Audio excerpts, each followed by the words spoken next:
ಬಂಧುಗಳೇ, ಭಾರತ ಇದು ನನ್ನ ಶೈಶವದ ತೊಟ್ಟಿಲು, ತಾರುಣ್ಯದ ನಂದನವನ, ವೃದ್ಧಾಪ್ಯದ ವಾರಣಾಸಿ, ನನ್ನ ಬದುಕಿನ ಪರಂಧಾಮ.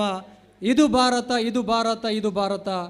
ಭಾರತದ ಶ್ರೇಷ್ಠತೆ ಮತ್ತು ಗುರುಪರಂಪರೆಗೆ ತಲೆಬಾಗಿ ನಮಸ್ಕರಿಸಿಕೊಂಡು ಅನ್ನಕ್ಕೆ ಸಂಸ್ಕಾರವನ್ನು ನೀಡಿದಾಗ ಅದು ಪ್ರಸಾದವಾಗಿ ಶ್ರೇಷ್ಠವಾಗುತ್ತೆ. ವಿದ್ಯಾರ್ಥಿಗಳಿಗೆ ಜ್ಞಾನದ ಜೊತೆ ಮಾರ್ಗದರ್ಶನವನ್ನು ನೀಡಿದಾಗ ಅವರ ಬದುಕು ಶ್ರೇಷ್ಠವಾಗುತ್ತೆ. ಸಾಮಾಜಿಕ ಕೈಂಕರ್ಯಗಳಲ್ಲಿ ನಮ್ಮನ್ನು ತೊಡಗಿಸಿಕೊಂಡು ಒಂದಿಷ್ಟು ಜನರ ಕಣ್ಣೀರೊರೆಸುವ ಕಾಯಕದಲ್ಲಿ ನಾವು ಭಾಗಿಯಾದಾಗ ಈ ಮಣ್ಣಿನಲ್ಲಿ ನಮ್ಮ ಹುಟ್ಟು ಸಾರ್ಥಕವೆನಿಸಿ ಶ್ರೇಷ್ಠವಾಗುತ್ತೆ. ಕಾಕತಾಳೀಯವೇನೋ ಬಂಧುಗಳೇ, ಕಳೆದ ವರ್ಷವೇ ನಾವು ಈ ಬಾರಿಯ ವಾರ್ಷಿಕೋತ್ಸವಕ್ಕೆ ಶ್ರೇಷ್ಠ ಎನ್ನುವಂಥ ಹೆಸರನ್ನು ಇಟ್ವಿ.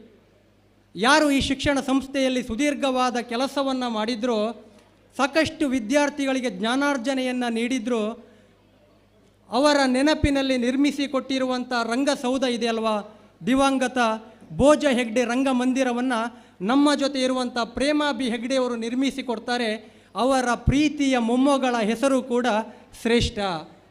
ಈ ಒಂದು ಕಾರಣದಿಂದ ಈ ಬಾರಿಯ ವಾರ್ಷಿಕೋತ್ಸವ ಶ್ರೇಷ್ಠ ಶ್ರೇಷ್ಠ ಶ್ರೇಷ್ಠ.